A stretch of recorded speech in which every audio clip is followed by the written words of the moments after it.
Well, the hockey world can be a tough place for a young player with intense pressures and high expectations.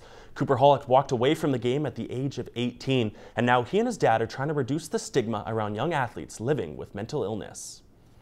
You can now find Cooper Holick helping the Prince George Cougars out with their video analysis, but not so long ago he was a promising hockey prospect. Having dealt with anxiety his whole life, he felt increased pressure as he progressed through his hockey career. It got worse and worse as I got older and more stressed with high school and whatnot, and then once you get up the ranks of hockey, it gets more stressful. So mostly negative thoughts about the game or how you're playing, and just beating yourself up about it really, and it can actually can take a serious toll on some kids. If his name sounds familiar, it's because his dad Mark is the team's head coach. Hockey can be a tough game on the ice, but Cooper, who was diagnosed with depression at 17, says there are many elements that can affect you. I don't think everyone's educated on mental illness. Some people can handle certain things and what coaches may say to you and whatnot. I think it's important for teams to just recognize that, recognizing kids if they're acting differently or whatnot, to maybe get them the attention that they need.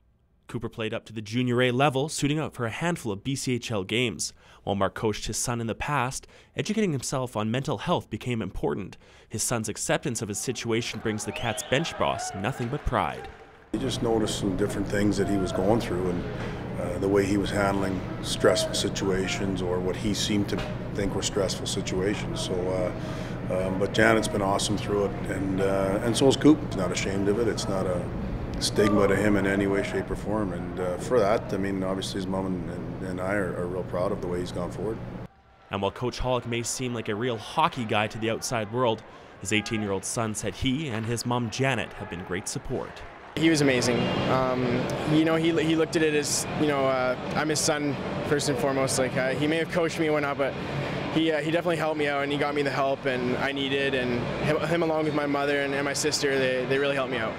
The demands of the hockey world can be intense.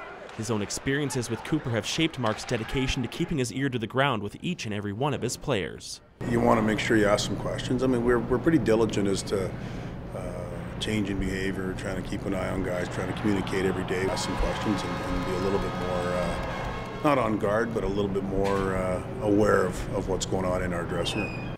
Cooper is now out to show that mental health is a serious issue, but not one to fear or stigmatize. It may affect you negatively, but there's always a way to get help, and there's always a way to get healthy again, and I'm glad my parents and my family were able to help me do that. The best advice I could give someone who may be having troubles is just, it's all right, you're not alone.